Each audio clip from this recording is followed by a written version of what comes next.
Hey everyone, welcome back to my channel. Today I want to discuss an important fundamental aspect to becoming a successful trader known as patience. Many traders struggle to allow the trade to come to them, which ends up costing them money, so I wanted to discuss some techniques you can use to become a more patient trader. Before we get started, I'll leave several referral codes for great trading services I use on this channel in the description, including TradingTix, Rocket Scooter, TradingView, or TopStep. That will give us both discounts. Lastly, if you enjoyed this content, don't forget to like and subscribe to help me grow this channel. So, the first thing I want to discuss about becoming a patient trader is making sure that you respect your launch sequence. Now, I recently did a video on Rocket Scooter, and you can see here, if you're using that service, part of that launch sequence would be to ensure that you're only taking trades off of key levels such as hedge pressure or half gaps, or you can see in this screenshot at the top of the bear zone if you were going shorts, and really just strictly following those rules. Now you could also use the break and retest on these walls, and there's always going to be several areas where we can get into trades. We just have to make sure we actually identify what those are and respect those. And I've even done videos, if you don't have a service like Rocket Scooter that will predefine entry and exits for you, I've done videos on ways that I get into trades when I'm looking to make sure it goes with trend. I also pay attention to volume profile to make sure that I'm only entering in gaps and ledges and things of that nature. And it's been in my playlist. I use volume price analysis for my technical analysis strategy. I highly recommend checking that out if you haven't already. But most importantly, you need to make sure that you have strict rules and that you're actually not entering a trade unless you're following those strict rules. Now, part of that is listening to yourself. So once you've identified tickers that you're going to trade, that you believe in, that you've developed sentiment on, which I've done videos that can help you with that as well, make sure that you tune out outside noise. Sometimes news or things like Twitter can really get in our heads, especially if we see someone that has the opposite sentiment that we do. It can help talk us out of a trade, and the next thing we know, it starts going our way, and then we try to rush into the trade late and we take a loss. So the other aspect of this as well for listening to yourself, again, is just making sure you follow your rules. You should have predefined rules that will help you determine the confidence in the trade that you're taking. So the more of those rules it lines up with, the more confident you can be. Don't ever force a trade, and if you're getting impatient, I'll talk about ways that we can mitigate that. But one thing we can do as well is broaden our perspective by checking higher time frames. So I'll show this on TradingView, and most trading platforms have this, but you can see here I have SPY up on both sides of the screen. Now one is SPY on the 3-minute and the other is on the 30-minute.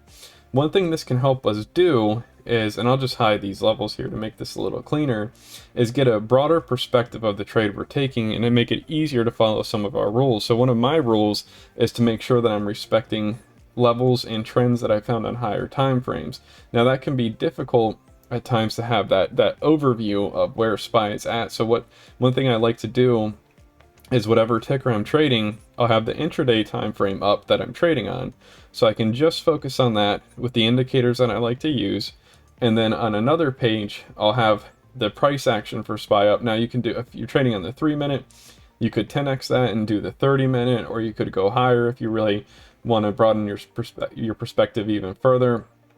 The key is just making sure that you have an idea of where we were at overall while you're trading intraday, and that will really help ensure that you're being patient. You can see right away if it's starting to break out of a big level or not, or if it's something that you should rush into, and also help you really pay attention to those break and retest, not just chasing breakouts and getting burned.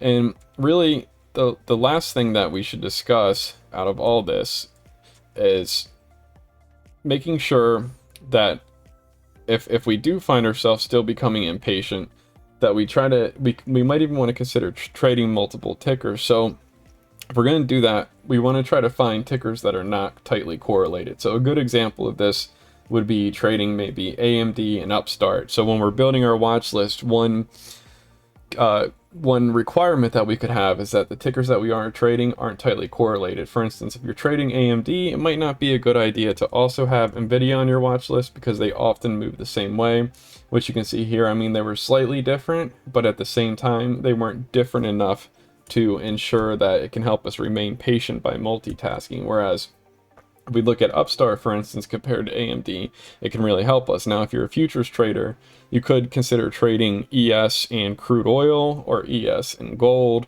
or even in some cases, ES and the Russell, even though those are at times correlated pretty well. It's just something to consider if you really have trouble with forcing trades, getting in trades too early, or FOMOing. By trading multiple tickers, we can make sure that even if there's not a trade set up on one, we could find a trade elsewhere. And then the other two things I would say is that now I have a full-time job, so this one thing I like to do is set alerts when it's time to pay attention. So when I'm looking, for instance, if we talk about Rocket Scooter again for a second here, and we'll just go back to that. If I'm looking for a trade, I'll set alerts. Say if I miss this initial entry on hedge pressure, then I'll set an alert as we get to one of these walls, for instance, which would also essentially be a major level. And one of my rules would be that I'm only going to take a trade if we break a wall and retest it. So I would set alert for when it's breaking, and then I would reset that alert for the retest. So I'd only be paying attention when it's time to pay attention. I'm not sitting there watching it, and then I can focus on my day job or whatever else I might have to do for that day. And it will help me not FOMO and chase into trades that could lead to me taking a loss. And then lastly, one thing you can do is, if you are a full-time trader and none of your trades on your watch list are setting up, consider exercising next to your desk or studying. You know, I've heard of people that are full-time traders that are also seeking a degree, and so therefore they can read and do their studying and their homework. And once again, just set alerts and make sure that they're not rushing into anything. So hopefully this was helpful. I just wanted to give some quick ideas on how to be a patient trader and get the most and be as successful as we can be, and never FOMO or try to chase a trade if we miss the entry that we initially wanted. So I appreciate you watching.